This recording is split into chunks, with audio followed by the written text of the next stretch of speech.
नमस्कार, आप देख रहे हैं नेशन वन। इस वक्त की सबसे बड़ी, सबसे सनसनीखेज और हिला देने वाली सियासी खबर बिहार की राजधानी पटना से आ रही है।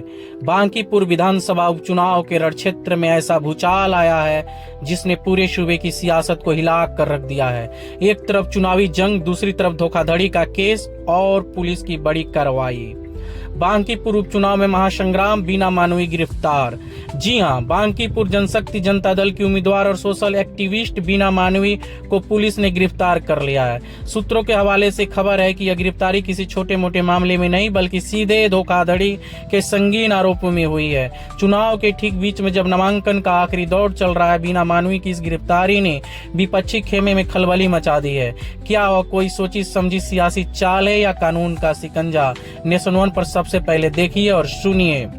लेकिन कहानी सिर्फ यहीं खत्म नहीं होती। बांकीपुर का यह उपचुनाव अब तक का सबसे हाई प्रोफाइल और दिलचस्प मुकाबला बन चुका है, क्योंकि इस बार मैदान में सीधे उतर चुके हैं जनसुराज के किंग मेकर की भूमिका को छोड़कर खुद किंग बनने के लिए बांकीपुर से अपना पहला चुनावी पर्चा भर दिया है। और आते ही प्रशांत किशोर ने ऐसा चक्रव्यूह रचा कि भारतीय जनता पार्टी को बैकफुट पर आना पड़ा। बीजेपी ने पहले अभिषेक कुमार उर्फ बंटी को टिकट दिया था, लेकिन पीके के खौफ या किसी अंदरूनी दबाव के चलते बंटी ने ऐन वक्त पर अपना नाम वापस ले लिया। अब बीजेपी ने नीरज कुमार सिन्हा को मैदान में उतारा है। प्रशांत किशोर सीधे दाड़ रहे हैं कि बीजेपी उनके सामने डर कर भाग खड़ी हुई है। आरजेडी की रेखा गुप्ता का पलटवार। त्रिकोणीय मुकाबला आर पार की जंग में रेखा गुप्ता ने कहा कि बीजेपी और जनसुराज की इस लड़ाई के बीच राष्ट्रीय जनता दल यानी आरजेडी ने रेखा गुप्ता को मैदान में उतारकर प्रशांत किशोर को 7.5 करोड़ को चुनौती दे दी है।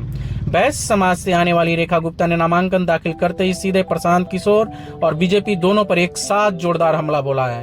रेखा गुप्ता का साफ कहना है कि बांकीपुर की जनता किसी हवाई नेता या रणनीतिकार को नहीं बल्कि जमीन पर काम करने वाले को चुनेगी। आरजेडी ने साफ कर दिया है कि महागठबंधन इस सीट पर जनसुराज को कोई वॉकओवर नहीं देने वाला है। अगर महिला का कोई तहसील है तो वह महागठबंधन ही है। बांकीपुर का यह रण अब सिर्फ एक उपचुनाव नहीं रहा बल्कि यह 2026 की सबसे बड़ी सियासी परीक्षा बन चुका है।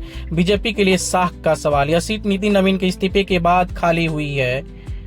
यह बीजेपी का अवैध किला माना जाता है। प्रशांत किशोर का लिटमस टेस्ट। 2025 के चुनाव में खाली हाथ रहने के बाद पीके के लिए चुनाव खुद को साबित करने का रेफरेंडम जनमत संग्रह है। तेजस्वी और आरजेडी का दांव। रेखा गुप्ता को उतारकर आरजेडी ने साबित कर दिया है कि वह पटना की शहरी इलाके में बीजेपी और जनसुराज दोनों का खेल बिगाड़ने का दम रखती है। एक तरफ बीना मानवी की गिरफ्तारी की सनसनी, दूसरी तरफ प्रशांत किशोर का पहला चुनावी दंगल और सामने खड़ी आरजेडी की रेखा गुप्ता। बांकीपुर का पारा 100 डिग्री के पार पहुंच चुका है। हर पल बदलती सियासी जंग। एक लाइव अपडेट सबसे पहले देखते रहिए नेशन वन पर। एक सवाल और खड़ा हो रहा है, पुलिस को अगर गिरफ्तारी करनी थी तो जिस दिन टिकट मिला उस दिन करती या पहले बीना मानवी को गिरफ्तारी करती? या सच में भारतीय जनता पार्टी को बीना मानवी नुकसान पहुंचा रही थी? और इन संघर्ष के बीच जनसुराज और भारतीय जनता पार्टी के आपस में लड़ाई के बीच क्या सच में वैश्य समाज से आने वाली आरजेडी की रेखा गुप्ता चुनाव को आसानी से जीत रही हैं? देखते रहिए नेशन वन, राष्ट्र की बात आपके साथ। जय हिंद।